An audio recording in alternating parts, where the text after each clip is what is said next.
বিভিন্ন জিনিসের কনফার্মেশন দিয়ে বেড়াচ্ছে। যারা এইসব কথা বলে তারা শিরিক করছে। আপনি যদি তাদের কথা শোনেন আপনিও শিরিকের পর্যায়ে পড়ে যাবেন। 1971 সালে তারা তাদের নিজেদের স্বার্থ রক্ষার্থে কিভাবে লক্ষ লক্ষ মানুষকে হত্যা করেছে। বিএনপির দায়িত্ব হচ্ছে দেশকে সঠিকভাবে পরিচালনা করা। যে আমাদের সামনের সময়গুলো কিন্তু খুব ভালো নয়, সামনে অনেক কঠিন সময়ে অপেক্ষা করছে আমাদের জন্য। যে কোনো মূল্যেই দুর্নীতির লাগাম টেনে ধরতে হবে, যে কোনো মূল্যে আইন শৃঙ্খলা পরিস্থিতির লাগাম টেনে ধরতে হবে। আমরা দৃঢ়ভাবে অত্যন্ত আত্মবিশ্বাসের সঙ্গে বলতে পারি এই বাংলাদেশে যদি দুর্নীতির লাগাম টেনে ধরতে পারে তাহলে একমাত্র বাংলাদেশ জাতীয়তাবাদী দলই পক্ষেই সেটা সম্ভব। এই কাজগুলো যদি আমরা করতে পারি তাহলেই একমাত্র মানুষের ভাগ্যের পরিবর্তন করা সম্ভব। স্বৈরাচারের সময় আমরা দেখেছি কিভাবে আদালতকে ইনফ্লুয়েন্স করা হতো। বিএনপি পেরেছিল দেশকে দুর্নীতি থেকে বের করে নিয়ে আসতে। ইনশাল্লাহ আগামী দিনেও বিএনপি পারবে। বিসমিল্লাহির রহমানির রহিম। দেশ গড়ার পরিকল্পনা, এই অনুষ্ঠানের সম্মানিত সভাপতি জনাব রুহুল কবির রিজভী, মঞ্চে উপস্থিত জয়েন্ট সেক্রেটারি সোহেল সহ আমার সামনে উপস্থিত আলোচকবৃন্দ এবং ছাত্র দলের প্রিয় ভাই ও বোনেরা, আসসালামু আলাইকুম। আমাদের অনুষ্ঠানটার নাম আমরা আজকে কি দিয়েছি? আমাদের অনুষ্ঠান নামটাই আমরা দিয়েছি দেশ গড়ার পরিকল্পনা। প্রিয় ভাই বোনেরা, তোমরা যদি নিশ্চয়ই তোমাদের মধ্যে অনেকেই জানো, ইতিহাসের পাতা থেকে তোমরা জানো, বিভিন্নভাবে তোমরা জানো, শুনেছো, যারা সিনিয়র নেতৃবৃন্দ আছে সবার কাছ থেকে তোমরা তোমাদের জুনিয়র যারা আছে তাদেরকে নিশ্চয়ই বলেছো। এখানে আমাদের আজকে সভাপতি সাহেব ওনার বক্তব্যে একটি কথা বলেছেন যে দেশ স্বাধীনের পরে, 90-এর স্বৈরাচারের আন্দোলনের পরে বিভিন্ন সময় দেশ যখন সংকটের সময় ছিল, সংকটের ভিতর দিয়ে গিয়েছে, এবং তারপরে বাংলাদেশের জনগণ যখন বিএনপিকে দেশ পরিচালনার দায়িত্ব দিয়েছে তখন ধীরে ধীরে কিন্তু বিএনপি অবস্থার পরিবর্তন ঘটিয়েছে, অবস্থার উন্নতি ঘটিয়েছে বিএনপি। প্রিয় ভাই বোনেরা, এই মুহূর্তে আমরা যদি দেখি আমরা আগামী 2 মাস পরে একটি নির্বাচন প্রত্যাশা করছি। এই দেশটি গত 16 বছর যেই স্বৈরাচার পালিয়ে গিয়েছে, যেই স্বৈরাচারকে বাংলাদেশের জনগণ বিতাড়িত করেছে আন্দোলনের মাধ্যমে, সেই স্বৈরাচার এই দেশের প্রত্যেকটি ক্ষেত্রকে কিভাবে ধ্বংস করে দিয়ে গিয়েছে এটি আমরা জীবনের পরতে পরতে অনুভব করতে পারি। কিভাবে দেশের অর্থনৈতিক ব্যবস্থা ভেঙে দিয়ে গিয়েছে, কিভাবে দেশের আইন শৃঙ্খলা ভেঙে দিয়ে গিয়েছে, কিভাবে দেশের শিক্ষা ব্যবস্থাকে ধ্বংস করে দিয়ে গিয়েছে, কিভাবে দেশের স্বাস্থ্য ব্যবস্থাকে ধ্বংস করে দিয়ে গেছে, কিভাবে দেশের প্রাকৃতিক অবস্থাগুলোকে, নদী নালা খাল বিল বন জঙ্গলকে ধ্বংস করে দিয়ে গিয়েছে, কিভাবে দেশের কৃষি, যেটাই বলি না কেন, সব কিছুকে যেভাবে ধ্বংস করে দিয়ে গিয়েছে, এর ভুক্তভোগী কিন্তু এই দেশের মানুষ। এখন এই মুহূর্ত পর্যন্ত আত্মবিশ্বাসের সঙ্গে আমরা বলতে পারি বাংলাদেশের জনপ্রিয় রাজনৈতিক দল হিসাবে বিএনপির দায়িত্ব হচ্ছে দেশকে সঠিকভাবে পরিচালনা করা। দেশের মানুষ যখন বিএনপিকে দেশের দায়িত্ব পরিচালনার দায়িত্ব দেবে, প্রিয় ভাই বোনেরা, যেদিন স্বৈরাচার পালিয়ে যায় আমাকে মহাসচিব সাহেব তখন ফোন করলেন, ফোন করে বললেন যে জাতীয় সরকার গঠিত করলে ভালো হয় কিনা, অথবা আমরা জাতীয় সরকারে যাব কিনা। তখন বিভিন্ন রকম একটা হেফাজত কন্ডিশন।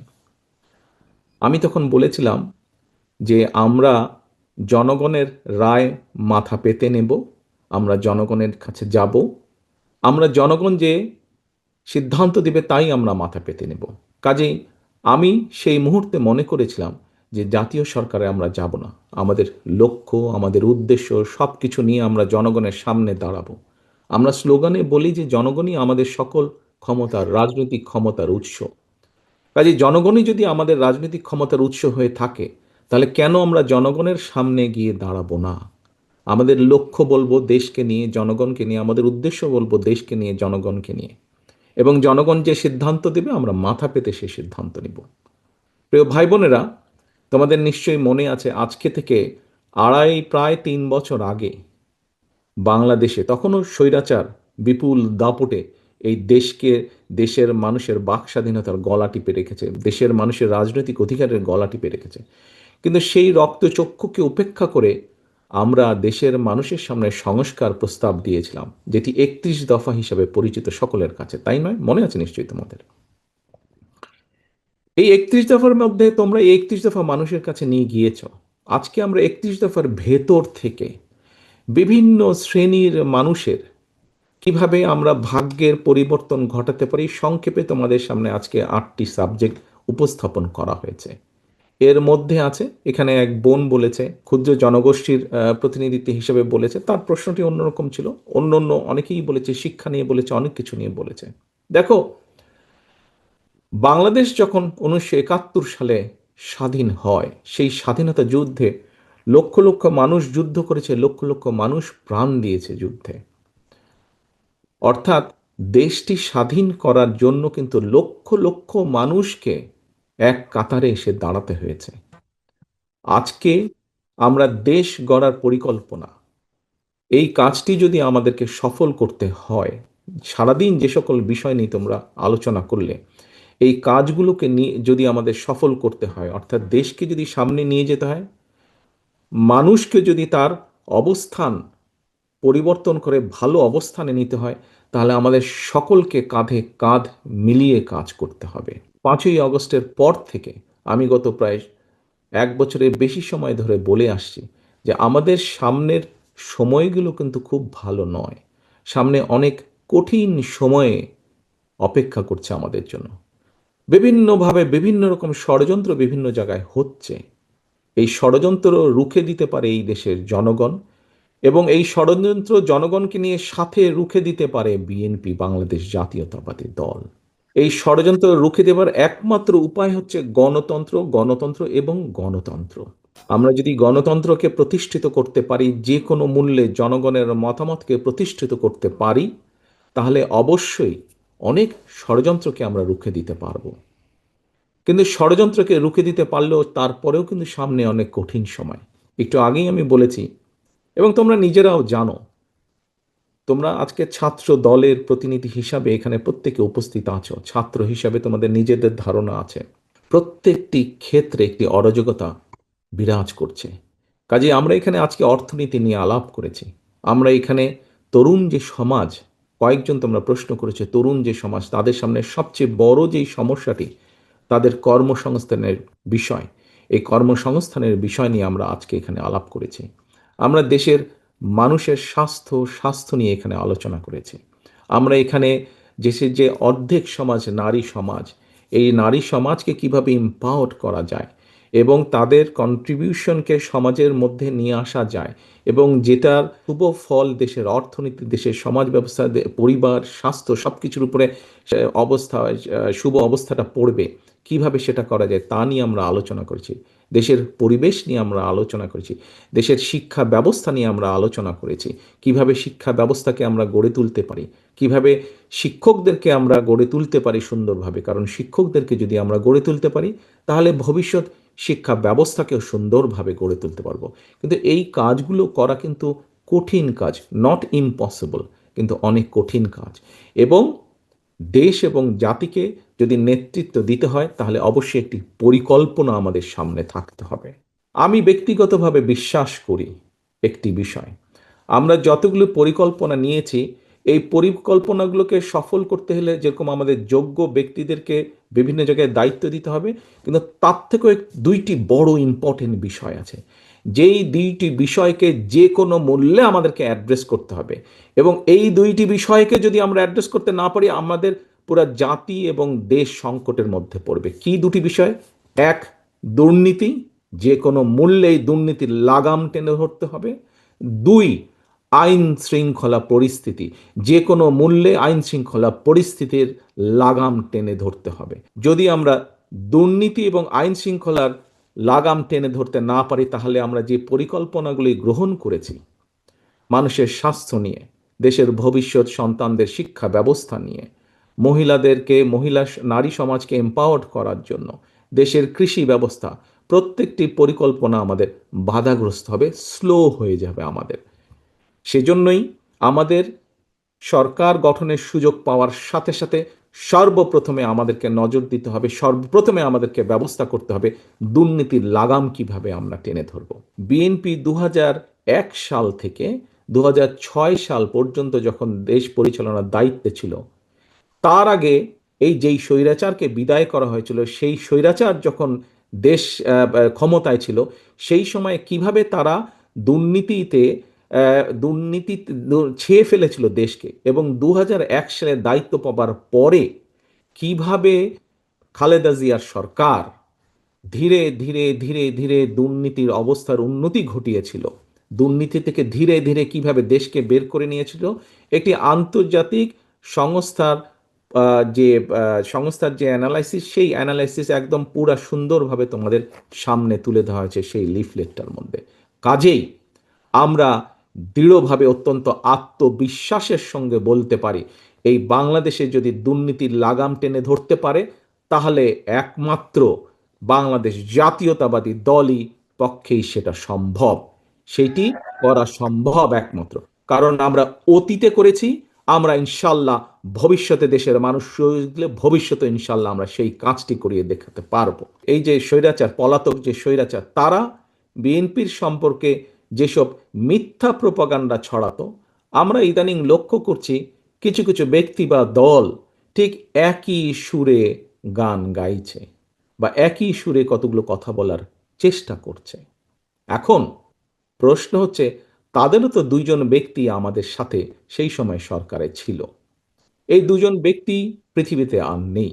দুজনই সিনিয়র মানুষ, দুজনেই সিনিয়র রাজনীতিবিদ ছিলেন। তারা তারা গত হয়েছেন। কাজেই যে মানুষ নেই তাদের সম্পর্কে অবশ্যই খারাপ কথা বলা উচিত নয়। তাদের প্রতি পরিপূর্ণ সম্মান রেখেই বলতে চাই, সেই দুইজন ব্যক্তির বিএনপি সরকারে শেষ দিন পর্যন্ত থাকা প্রমাণ করে দেয়, দুটো জিনিস প্রমাণ করে যৌক্তিকভাবে।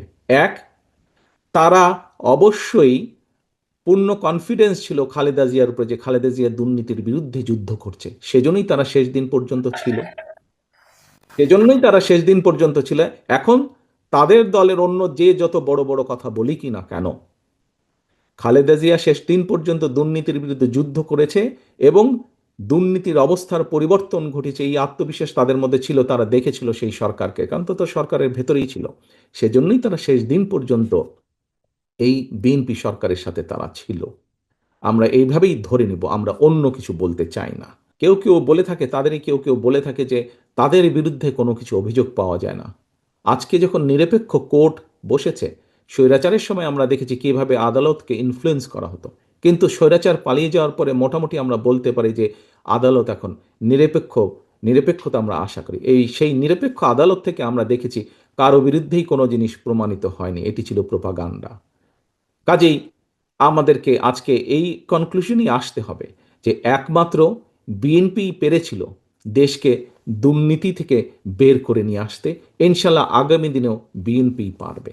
বিগত বিএনপি সরকারের সময় আমরা বিভিন্ন আইন শৃঙ্খলা বাহিনী তৈরির মাধ্যমে আমরা দেশে আইন শৃঙ্খলা পরিস্থিতির উন্নতি ঘটিয়েছিলাম।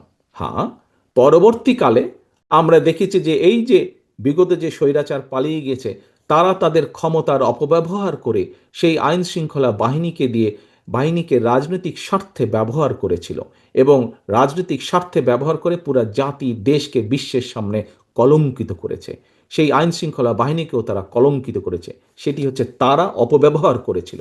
কিন্তু বিএনপি দেশের স্বার্থে কোনো কিছু বিবেচনা, রাজনৈতিক প্রিফারেন্স না দিয়ে বরঞ্চ কিভাবে মানুষের শান্তি শৃঙ্খলা প্রতিষ্ঠিত করা যায়, কিভাবে দেশের আইন শৃঙ্খলা প্রতিষ্ঠিত করা যায়, তার প্রতি মনোযোগী ছিল। সেটাই ছিল বিএনপির কাছে প্রায়োরিটি, যে বাংলাদেশের মানুষের শান্তি শৃঙ্খলা, আইন শৃঙ্খলা যদি ফিরিয়ে আনতে হয়, সেটিও বিএনপির পক্ষেই করা সম্ভব। প্রিয় ভাই বোনেরা, কিছু কিছু মানুষ বা কোনো কোনো গোষ্ঠী ইদানিং বলতে শুনেছি, বা বিভিন্ন জায়গায় কেউ কেউ সোশ্যাল মিডিয়ায় বলে যে অমুককে দেখলাম, তমুককে দেখলাম, তমুককে দেখলাম। এবার অমুককে দেখুন। যাদের কথা বলে অমুককে দেখুন, প্রিয় সহকর্মীবৃন্দ, তাদেরকে তো দেশের মানুষ 1971 সালেই দেখেছে। 1971 সালে তারা তাদের নিজেদের স্বার্থ রক্ষার্থে কিভাবে লক্ষ লক্ষ মানুষকে হত্যা করেছে, ঠিক যেভাবে পতিত স্বৈরাচার পালিয়ে যাওয়ার আগে হাজারো হাজারো মানুষকে হত্যা করেছিল ক্ষমতা ধরে রাখার জন্য। এই যাদেরকে কেউ কেউ বলে যে একবার দেখুন না এদেরকে, তাদেরকে দেশের মানুষ ৭১ সালেই দেখেছে নিজেদের রাজনৈতিক স্বার্থ রক্ষার্থে লক্ষ লক্ষ মানুষকে শুধু হত্যাই করেনি, তাদের সহকর্মীরা কিভাবে মা বোনদের ইজ্জত পর্যন্ত লুট করেছিল। এই কথাটি আমাদেরকে মনে রাখতে হবে। প্রিয় ভাই বোনেরা, আমাদের লক্ষ্য একটাই, আমাদের উদ্দেশ্য একটাই, কি? দেশকে আমাদের গড়তে হবে। এই দেশকে শহীদ জিয়া গড়েছেন। দেশ স্বাধীনের পরে যখন এই দেশে দুর্ভিক্ষ হয়েছে, শহীদ জিয়া যখন দেশ পরিচালনার দায়িত্ব পেয়েছিলেন, এই দুর্ভিক্ষ কবলিত দেশকে উনি খাদ্য রফতানির দেশে পরিণত করেছিলেন। ঠিক একইভাবে পরবর্তীতে ৯০ স্বৈরাচারের পরে এই দেশকে আবারও দেশনেত্রী খালেদা জিয়া গড়েছিলেন। ৯৬ ২০০১-এর পরে আবারও ধ্বংসপ্রাপ্ত দেশকে, একটু আগেই বললাম তোমাদের সামনে একদম তথ্য প্রমাণ আছে, দুর্নীতি নিমজ্জিত একটি দেশকে কিভাবে খালেদা জিয়া আবার উপরে উঠে নিয়ে এসেছিলেন। প্রিয় সহকর্মীবৃন্দ, অনেক আলাপ হয়েছে, অনেক তর্ক বিতর্ক হয়েছে। গত ১ বছর ধরে আমরা দেখেছি, পত্রিকার পাতা খুললেই, টিভি চালালেই, ইউটিউবে গেলেই আমরা দেখেছি বিভিন্ন সংস্কার নিয়ে আলোচনা হয়েছে। কিন্তু একটি সংস্কার মধ্যে তোমরা আজকে যেই কয়টি বিষয় নিয়ে আলোচনা করেছো, তোমাদের কর্মসংস্থান, তরুণ সমাজের কর্মসংস্থান নিয়ে আলাপ করেছো, মহিলাদের এম্পাওয়ারমেন্ট নিয়ে আমরা আলোচনা করেছি, কৃষকের কৃষি কার্ড নিয়ে আমরা আলোচনা করেছি, আমরা মানুষের স্বাস্থ্য সেবার জন্য প্রান্তিক মানুষের দোরগোড়ায় স্বাস্থ্যসেবা পৌঁছে দেওয়ার জন্য আমরা স্বাস্থ্যকর্মীর বিষয় নিয়ে আলোচনা করেছি। আমরা আরও আলোচনা করেছি কিভাবে আমরা খাল খনন করব, কিভাবে আমরা বৃক্ষরোপণ করব। তোমাদের কাছে একটি প্রশ্ন, বিগত ১ বছর ধরে আমরা যে সংস্কার আলোচনা দেখলাম, বহু দলের এই যে সরকার যে উদ্যোগ গ্রহণ করেছিল, এগুলি, এই যে আজকে তোমরা যেই বিষয়গুলি নিয়ে আলোচনা করেছো, সেই বিষয়গুলি কি তোমরা মনে করো এই প্রত্যেকটি বিষয় প্রত্যেকটি সাধারণ মানুষের জীবনের সাথে সম্পর্কিত? হ্যাঁ, যেগুলা সংস্কার নিয়ে আলাপ হয়েছে, এর মধ্যে বিএনপিও ৩ বছর আগে অনেক কিছু বলেছে, সেই সংস্কারগুলো প্রয়োজন। তবে সবচাইতে বেশি প্রয়োজন মানুষের ভাগ্যের পরিবর্তন। এই কাজগুলো যদি আমরা করতে পারি, তাহলেই একমাত্র মানুষের ভাগ্যের পরিবর্তন করা সম্ভব। এবং মানুষের ভাগ্যের পরিবর্তন হলে, মানুষের যখন তরুণ যুবক যুবতীরা যখন চাকরি বাকরি কর্মসংস্থান করতে পারবে, কৃষক যখন কৃষি কার্ডের মাধ্যমে ধীরে ধীরে স্বাবলম্বী হয়ে উঠবে, নারী যখন ফ্যামিলি কার্ডের মাধ্যমে ধীরে ধীরে স্বাবলম্বী হয়ে উঠবে, যখন আমরা দেশের মানুষের আস্তে আস্তে ধীরে ধীরে রোগীর সংখ্যা কমিয়ে ফেলতে পারবো, যখন আমাদের খাল বিলগুলোতে পানি থাকবে, বন্যা হবে না, তখনই মানুষের ভাগ্যের পরিবর্তন ঘটবে। এবং মানুষের ভাগ্যের পরিবর্তন ঘটা মানে দেশের ভাগ্যের পরিবর্তন ঘটবে। বিএনপি বাংলাদেশকে সিঙ্গাপুরও বানাতে চায় না, মালয়েশিয়াও বানাতে চায় না, কানাডাও বানাতে চায় না, যুক্তরাষ্ট্র বানাতে চায় না। আমরা চাই একটি স্বাবলম্বী বাংলাদেশ, যেই বাংলাদেশে মানুষ দেশের ভিতরে কর্মসংস্থানের ব্যবস্থা থাকবে, খেয়ে পরে বেঁচে থাকবে, শান্তিতে থাকবে, যেখানে দুর্নীতি নিয়ন্ত্রণ থাকবে, দুর্নীতির লাগাম টেনে ধরতে আমরা সক্ষম হব। সেরকম একটি বাংলাদেশ চাই। অনেক কথা হয়েছে, আজকে আসো, দেশ গড়ার যে পরিকল্পনা, এই পরিকল্পনা সফল করতে হলে তোমাদেরকে আজকে ছড়িয়ে ছিটিয়ে পড়তে হবে সারা দেশে, যে যেখান থেকে এসেছো। এবং শুধু ছড়িয়ে ছিটিয়ে পড়লে চলবে না, মানুষের দৌড় গোড়ায় চলে যেতে হবে। প্রত্যেকের দৌড় গোড়ায় চলে যেতে হবে, দলের একজন প্রতিনিধি হিসাবে, দলের অ্যাম্বাসাডার হিসাবে। তোমাদের প্রত্যেককে, ছাত্র দলের প্রত্যেকটি নেতাকর্মীকে তোমার এলাকার, গ্রামের, ওয়ার্ডের, ইউনিয়নের গোড়ায় গোড়ায় চলে যেতে হবে, ঘরের দরজায় দরজায় চলে যেতে হবে। মা বোনদেরকে বলতে হবে তাদের জন্য আমরা কি করব, কৃষকদেরকে বলতে হবে তাদের জন্য আমরা কি করব, তরুণ যুবক যুবতীদেরকে বলতে হবে তাদের কর্মসংস্থানের জন্য আমরা কি করব। অর্থাৎ তোমাদের হাতে যে কাগজগুলো আছে, সেখানে প্রায় সমাজের প্রত্যেকটি মানুষের কোনো না কোনো একটি আশার আলো আছে। আমরা যদি একসাথে কাজ করি, ইনশাল্লাহ আমরা সেই বাংলাদেশ গড়ে তুলতে সক্ষম হব যেই বাংলাদেশের প্রত্যাশা আমরা করি। অনেক সময় লাগবে, কষ্ট হবে, অনেক কঠিন, অনেক শত্রু আছে যারা আমাদেরকে বাধা দিবে, কিন্তু এই দেশের মানুষকে কেউ বাধা দিয়ে দাবিয়ে রাখতে পারেনি। ইনশাল্লাহ দেশ গড়ার পরিকল্পনা কাজ যখন আমরা শুরু করব বাংলাদেশের মানুষের রায় নিয়ে, তখনও ইনশাল্লাহ কেউ আমাদেরকে দাবিয়ে রাখতে পারবে না।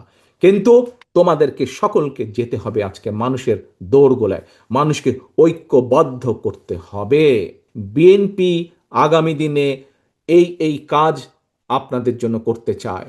তোমার দল কি?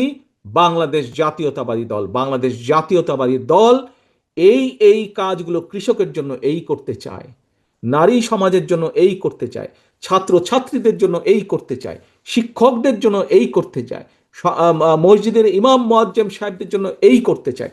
প্রত্যেকটি মানুষের কাছে তার মেসেজগুলো পৌঁছে দিতে হবে।